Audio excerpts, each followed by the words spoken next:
Hi there, it's Dr. Craig Malkin, a clinical psychologist and lecturer for Harvard Medical School. Also the author of Rethinking Narcissism, which is devoted to helping you understand and cope with narcissism, all its forms and all your relationships.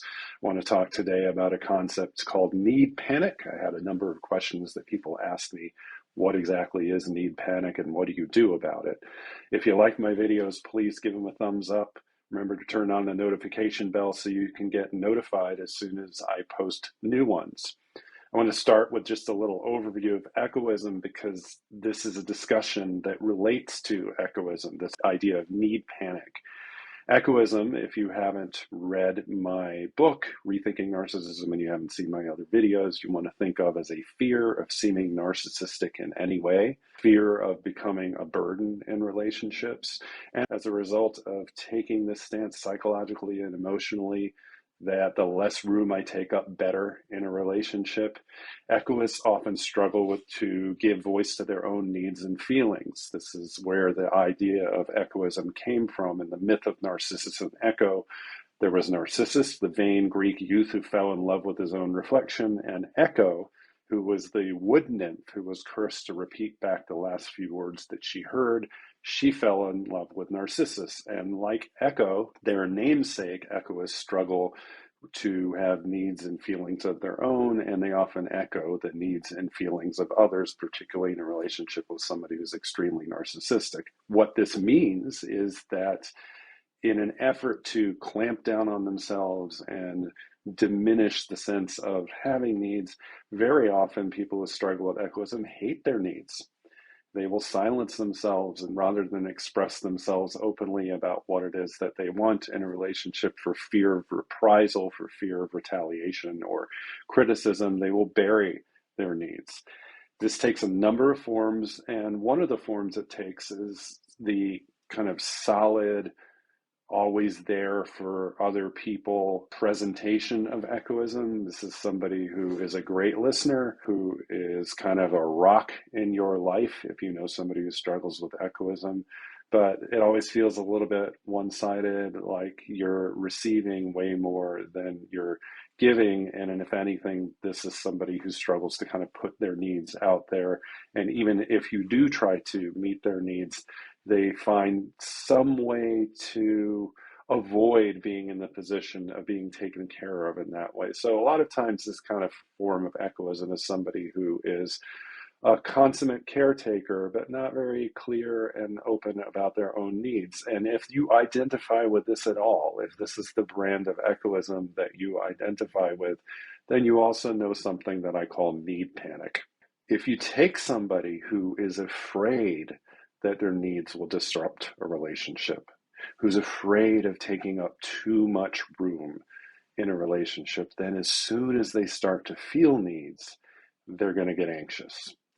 And what happens in need panic is if you are somebody who struggles with echoism in the pattern that I just described, you might be going along for a while just fine in your relationships and things seem to be all even keel and you're not really asking for much, which is usually how you go about things in relationship. And then something happens. Maybe it turns out your partner has cheated or something happens at work and you're worried about losing your job.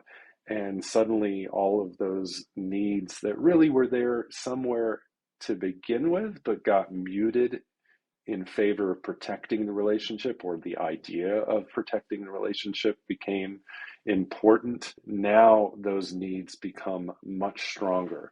And with them comes anxiety, because if I'm afraid that my needs will disrupt a relationship, at the first glimpse of a need, I'm going to feel anxious.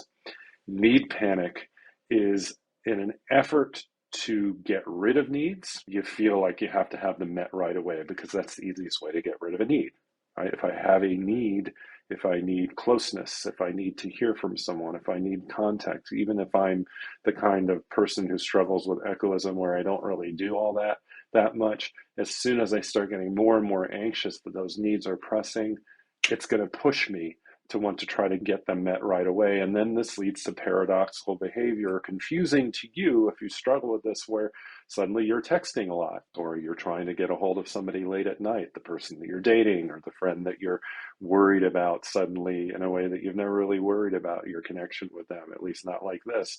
That is need panic. So how do you overcome need panic?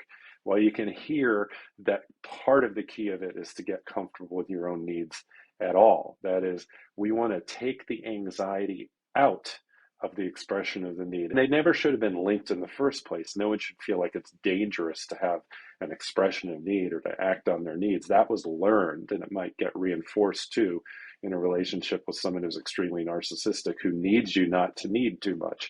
Echoists often get very good at seeming not to need.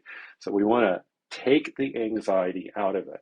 One way to do that is, if you are recognizing this as a pattern, take care of the anxiety. Do something to regulate your nervous system. Go for a run, do intense exercise, aerobics, things that get your heart rate and your breathing up, because very often that will bring a calming response, the parasympathetic response in our nervous system online, and calm the anxiety down. And now you've separated out whatever the need is, whether it's to talk to someone or find out if the relationship is still working, or make sure that you get all of your ideas out there for how you're going to solve a problem at work, and you sort of get a huge press in the conversation.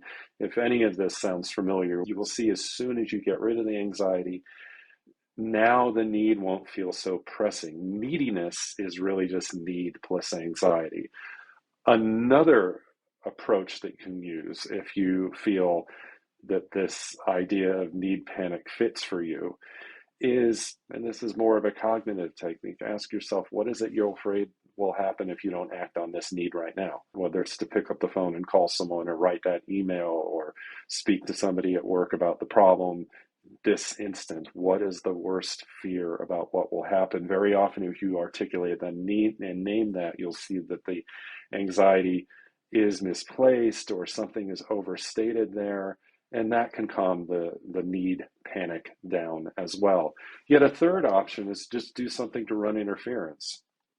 That is, if your impulse to sit down and write an angry email laying out all of the concerns that you have when you don't normally even express yourself that way, or to pick up the phone again, that's a big one. Of course, people get really anxious and then they have to send that text, they have to make that phone call. Walk away from whatever it is and even ask a friend to help you run interference with it. Go for a walk or go see a movie. Go for and give yourself an extended period of time, say 4 or 5 hours, that you're not going to immediately act on whatever that pressing need is. And what happens is that your nervous system will calm down and the need won't seem quite as pressing.